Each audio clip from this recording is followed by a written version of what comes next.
Hello, welcome back.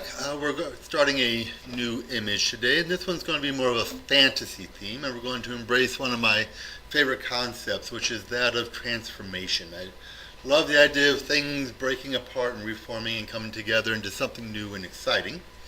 So I like to show that in my art. So what we have here is we've got a wonderful image.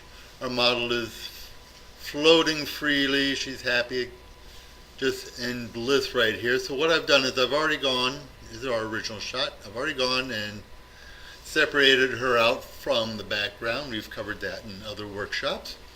So I'm going to put in a background that I had made from before, and again, these are things that we've covered in other workshops, so you can, not going to show you all of that again. But what we're going to do now is we're going to start to add some elements. When I shoot, I can tell people to fling their hair around and everything, but it's really difficult to get a perfect hair flying around and expression at the same time. So I have found it easier to get the shots individually.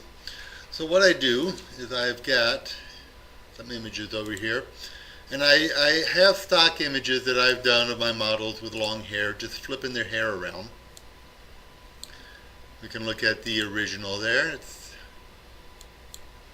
And I go in and I save them out as a whole new layer. That way I don't have to keep doing it every single time I want to use that image. So we're going to move that in front.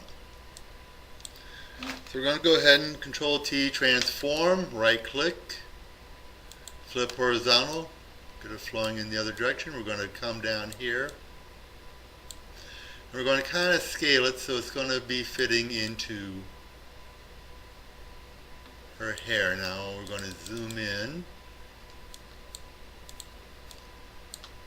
so that we can see a little bit better here.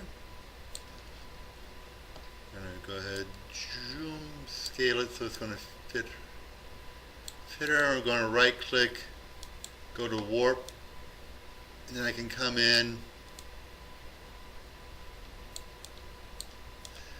and make it fit a whole lot nicer.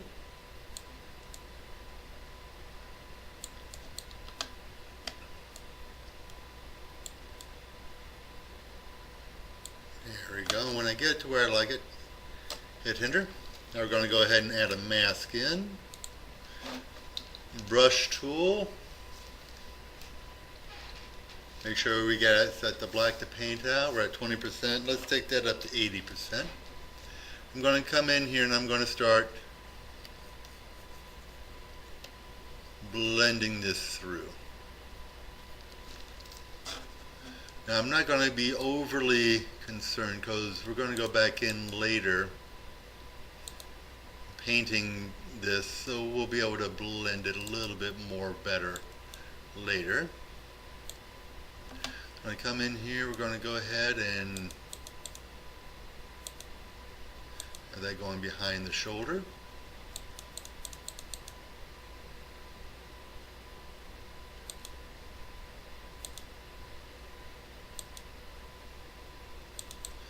There we go. Bring that in there. Get it blended through. Go to about 20% so we can just kind of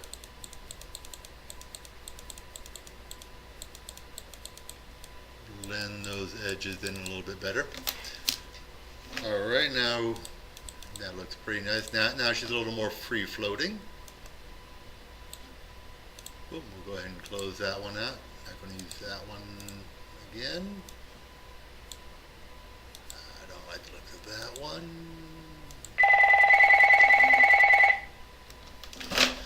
Alright, so we're going to grab this one.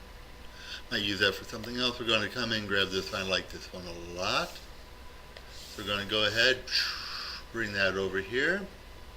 And this one is a slightly different coloration. So we're going to go ahead and use a curve to kind of darken it up a little bit, get the color to match a little bit closer. There we go. That looks really good. And again, we're going to put this behind, transform, Control T, transform.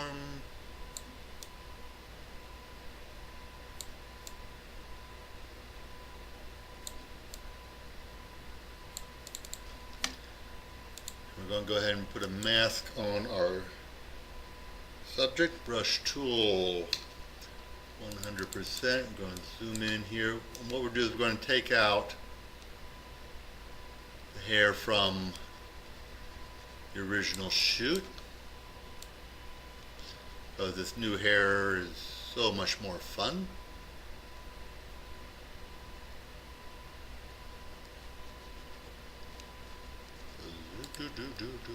Erase all that out. Went a little bit too far into the arm, so hit the X key to go to white to paint back in. Come on. Select it, Control T, and we're going to go again, right click to warp.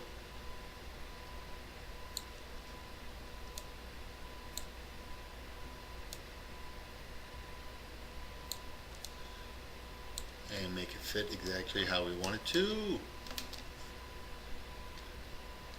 to be a little bit closer into the top there. There we go. Hit enter, lock that in. We can get a little bit into the front also. Here. And go in there. Again, that's going to go behind. Transform.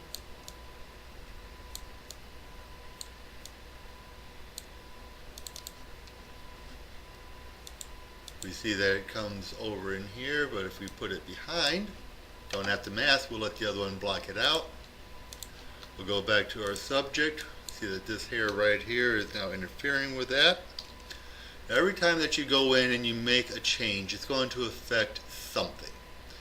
Don't try and plan everything out exactly perfectly initially, because you might erase something that you want to keep, which is again why you would want to go in and use a mask instead of erasing, because if we decide we need it, we can go back and add it in later. I'm going to grab that one, Control T, right click, warp,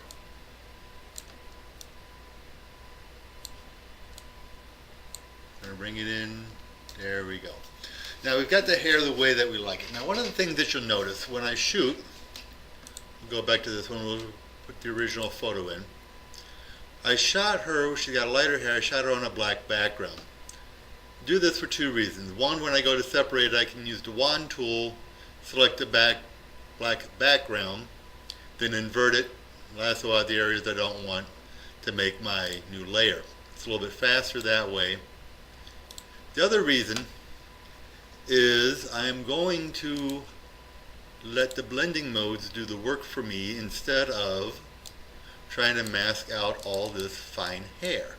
Me going in and making a mask and painting out all this black, it's going to take forever. It's going to drive me crazy.